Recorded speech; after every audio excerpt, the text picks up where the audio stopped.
Hey, what's up everybody, and welcome back to News Dose, and the holidays are now officially upon us. You can tell because those Black Friday deals are starting to pop up, and this includes a pretty major Xbox discount that could prove to be one of the better and more popular deals this holiday. Also, PlayStation has their own thing going on here as well, and if you're looking for some good games, well, they got you covered, and if you're looking for some more Nintendo games, well, they do have their own little discounts as well. So we're going to go over all of that today. Also, since Microsoft has picked up Bethesda, there's been a lot of discussion about bringing back some of their IP, specifically being with Fallout New Vegas. Well, the thing about all this is that there does seem to be a lot of chatter about a desire to make a sequel happen. I know fans would absolutely love this, so we're going to discuss that one as well. As always, though, if you're new to the channel, do hit those buttons below, like, subscribe, and ring that bell. That way you'll be able to get more content just like this. With that said, though, you know it. Let's just go and jump right into things, starting off with Crystal Dynamics. As we all know, they were acquired by Embracer Group earlier this year, so there's going to be some changes in how they operate going forward. And something that we have seen with the Embracer Group, and really THQ Nordic for that matter, is that they're not afraid to bring back older, dormant franchises. Think about games like SpongeBob, Battle for Bikini Bottom. You have Destroy All Humans, or even Kingdom of Amalur Re-Reckoning. They are all about bringing these type of games back. So when they snag Crystal Dynamics, there's a host of IP that comes along with them. Of course, that includes the iconic Tomb Raider franchise. I mean, we all know about that one. But they also have some other games like Legacy of Kain. Yeah, you probably haven't heard about that franchise for a while. The last time we got a Legacy of Kain game was back in 2003. So yeah, it's been a little while, but back in October, they launched a questionnaire where they asked fans on whether or not they'd like to see Legacy of Kain make a comeback. And yesterday, they revealed this survey received more than 100,000 responses, which that's not typical at all. They actually noted that most questionnaires like this only receives a couple thousand responses usually. So that is a pretty significant response from fans, and it goes to show you that all these years later, there still seems to be a pretty decent following out there that still clings to hope that it might eventually return. Well, I'd say with this news here, if you are a Legacy of Kain fan, I think you'd have to be pretty optimistic right now. With Embracer Group as their publisher, I mean, as we just talked about, they do like to bring back some of these older franchises, and now with a lot of fans requesting a comeback, yeah, right now might be the franchise's best opportunity to finally return. Now, we did also get an update for Final Fantasy Crisis Core Reunion. This game does launch next month on December 13th, so Square Enix's marketing is starting to ramp up now. And that includes a new trailer that really, and I mean really showcases why this is not just your simple remaster. They do show the original PSP game and how pixelated that looked, and then cut away to Reunion, and it is a night and day difference. I mean, it is clearly a massive upgrade. I'd say this is actually more in line with a remake than a remaster. The character models have been redone. They look absolutely fantastic. The cinematics, they look better than ever. So does the gameplay. And again, it's looking really, really good. There, however, is a little bit more to this news than just that, though. They did also reveal the resolution and frame rate targets for each platform, so that way you can kind of decide which version you want if you do have multiple platforms. As you can see here, as expected, both the Xbox Series X and the PlayStation 5 targets 4K resolution at 60 frames per second. Then you have the Xbox Series S. Now, we're going to talk about this console a little bit more later on in the video, but as you can see, it's targeting 1080p with that buttery smooth 60 frames. As for your last generation consoles, your PlayStation 4 Pro and your Xbox One X, they shoot for 4K resolution, but at 30 frames per second, whereas the standard Xbox One and PlayStation 4 are 1080p at 30 frames per second. Now, for you Switch owners out there, though, I mean, this game was actually a handheld game back in the day. If you want to play it on a handheld again, well, both in handheld and docked mode, it will be targeting 720p at 30 frames per second. Now, we'll see if all of this remains stable when it launches. I mean, that still kind of remains to be seen, but just in terms of what they've shown so far, I'm actually pretty impressed. I mean, if anything, Square Enix is really doing a good job with their remakes and remasters, and this looks like a pretty nice release for next month, again on December 13th. Now, one of the biggest talking points all year long has been about delays. It feels like almost every big AAA game has received some type of delay in 2022, with most of them moving into 2023. And Xbox, They were one of the companies that was hit pretty hard by this. Them being a platform holder, it does affect them a little differently as they're trying to push console units. And exclusive games, that does help with that case. But looking at this holiday, their big games unfortunately was pushed into 2023, being of course Starfield and Redfall. Now that decision, with them being a platform holder, to move their two biggest games for the entire year, I'm sure that's a tough thing to decide. But Phil Spencer did touch upon his thought process and why they delayed something like Starfield, and let's just go and check out his response here. So he said, "It isn't really a decision to move a game after spending the team's effort over multiple years just to get to a point where you know you're not going to deliver the game you want on the day that was promised. Now, it is at some level, because I have shipped games too early. We have experienced shipping games too early. In hindsight, when you look at a game like Starfield, it's taken so long and so much investment in a new IP from the team. The decision to give the team the time to build the game that they feel they should be building is just the right thing to do. There are financial implications to those decisions. Weighing that is going to happen, whether it's platform growth, subscriber growth, or frankly, the revenue that you generate when a new game launches. Those are business decisions. You definitely have to weigh the outcome of those decisions." So something that he does here is that he acknowledges that they've made mistakes by releasing games too soon in the past. I mean, he does note that you have to weigh the financial implications of delaying a big game like this and all that type of stuff. But they've invested in a team and a game for years and years. So just kind of buckle down and give the developers time to get the game right. That there is the most important, and that's kind of what he's saying here. This is actually the exact reason as to why I said as soon as the announcement was made earlier this year that Starfield and Redfall was delayed, that I didn't view that as bad news. Yes, it's disappointing, and I understand that. You have to wait a little longer to play these games. I'm not necessarily celebrating a delay, far from it, but it's also disappointing when a game comes out that clearly should have been delayed. When games have major problems at launch, it damages the reputation of said games. It leaves a sour taste in fans' mouths, and sometimes that can affect their long-term growth. Look at something like Cyberpunk 2077 and how long it took that game to make a comeback. And really, one of the main reasons it had a big comeback was because of the anime. Yes, they've improved the game, but it took them a very, very long time to get those fans to get back on board. Look at something like Battlefield 2042 and all the issues that it's had. It's still trying to make a comeback. Or really, you can even just look at Pokemon Scarlet and Violet that just released.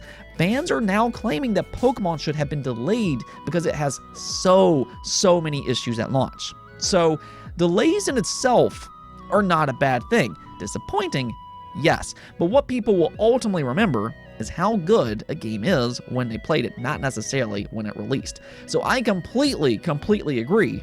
If a delay is necessary, just do it. Yes, it kind of hurts their lineup this holiday, but again, ultimately we're going to remember if the game is good, not necessarily when it released. So yeah, I'll just go ahead and wait the extra time. And frankly, I have a lot of other games to play anyways. I always hear people talk about those backlogs, so yeah, let's just go ahead and jump onto that backlog for the time being. Now, speaking of Xbox, since they've acquired Bethesda, one game that continues to make the rounds is a Fallout New Vegas sequel. A lot of fans do view this as just the best in the series, which is kind of crazy when you think about it. This game was developed in like 18 months or something like that. But the thing about this game is that it was not developed by Bethesda. It was actually instead handled by Obsidian Entertainment, and this is where the story gets really interesting because, well, Microsoft has also acquired them. So now you have both Bethesda and you have Obsidian Entertainment under the same umbrella. So it's relatively easy to put two and two together here. A Fallout New Vegas sequel could actually legitimately happen now that these two studios are under the same umbrella.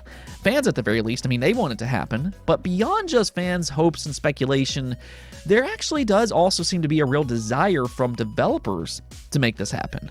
Now, this all started earlier this year, back in February, when Jeff Grubb claimed that a Fallout New Vegas sequel is in early discussions. Back then, he stated, "This is very early, but people have begun to have talks and say these words and sentences, and these words are Obsidian and New Vegas 2. We're talking years and years away. There's at least an interest in conversations happening about making something like that actually a reality."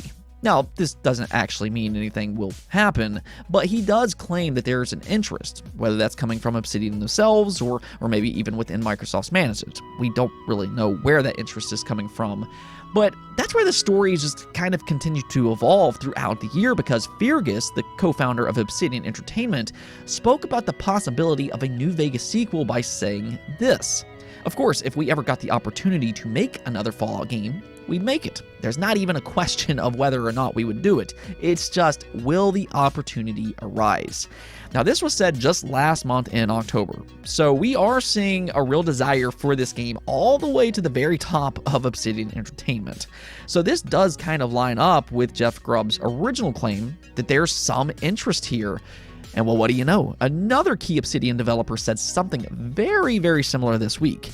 This time from Josh Sawyer, the director of Pillars of Eternity, Pentiment, and yes, Fallout New Vegas. He was also asked about a New Vegas sequel on the Kinda Funny XCast podcast, and Josh responded that he loves the Fallout franchise and may work on another game in the future if the stars align. He also went on to talk about locations the sequel could be set in, and he likes the idea of it being in California or the Midwest. Him being such a good director, though, possibly having a chance to work on a sequel for Fallout New Vegas, yeah, that actually sounds really good in theory.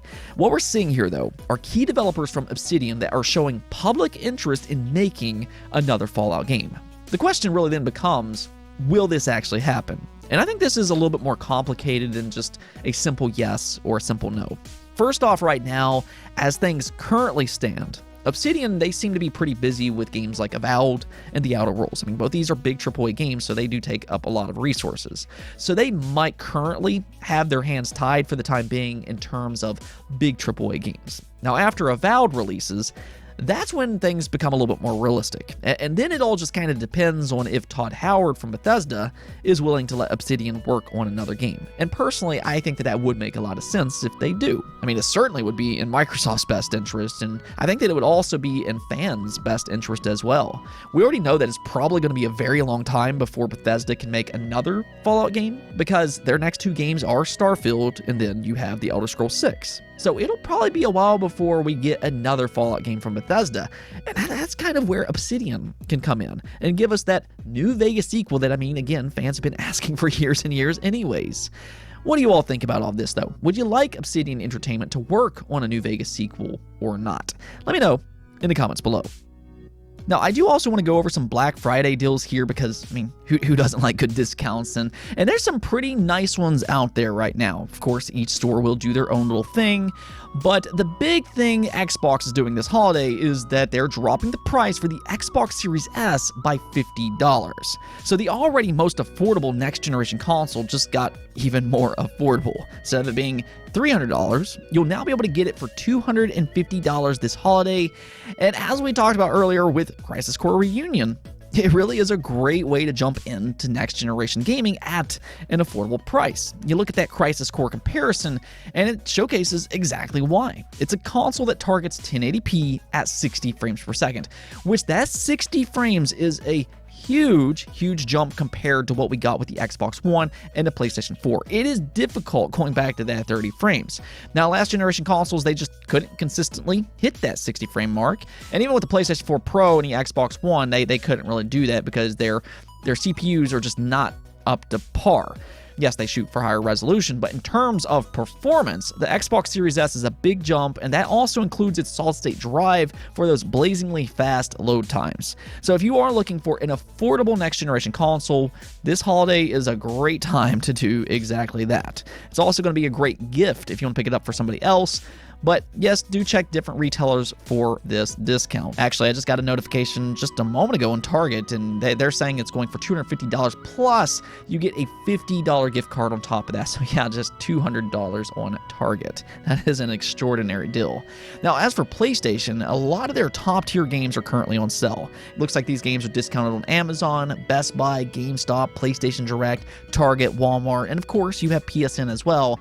But this includes Horizon Forbidden West that just released earlier this year for $40. You have Ratchet & Clank Rift Apart, that's $30. Miles Morales Ultimate Edition, that's set at $40. The Last of Us Part 1, now this might actually look a little bit better now at $50. That was a big controversy earlier this year, and I guess you only had to wait a couple of months to get that one for a discount. Then you have Ghost of Tsushima for the PlayStation 5. That's set at $30, $20 on the PlayStation 4. Uncharted Legacy of Thieves, that's at $20. Gran Turismo 7, that's $40. Sackboy: A Big Adventure at $20. That's actually a great pickup for just $20.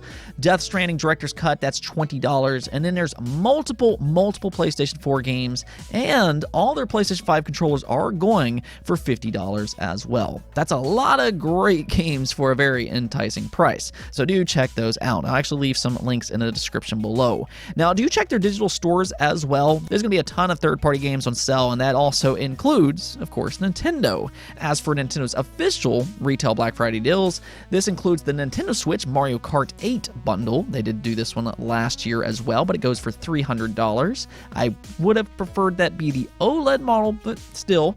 They also have several games at discount, which includes Mario Party Superstars. You have Zelda Breath of the Wild, Animal Crossing, Zelda Link's Awakening, Fire Emblem Warriors 3 Hopes, Bravely Default 2, WarioWare, Big Brain Academy, and then Mario Kart Live Home Circuit. I'll have the prices on screen here, but either way, happy hunting for everybody. Hopefully this helps you find some good discounts over the next week or so. Let's go and take a look at the poll of the day, though, where I asked you all, when a game has performance problems at launch, is it a deal breaker for you? And as you can see here, 11% of you said yes, won't buy. Then 57%, being the majority, said yes, won't buy at launch, but will wait for a patch. 13% of you said no, still will buy. And then 14% of you said no, will buy, but you'll wait for a patch. So that is 71% of you that prefers to wait for a patch before you play a game at launch because it's riddled by bugs. I mean, this is what we were kind of talking about earlier, though. If a game needs to be delayed, then just go ahead and delay it. Yeah, I think whenever a game just releases with a ton of issues like that, I think that in terms of long-term trust, it hurts that a little bit. I think it hurts the long-term growth of said game. That can impact the game, because once that word of mouth starts to go around, like, oh, this game's messed up, that makes other people a little hesitant on making that purchase.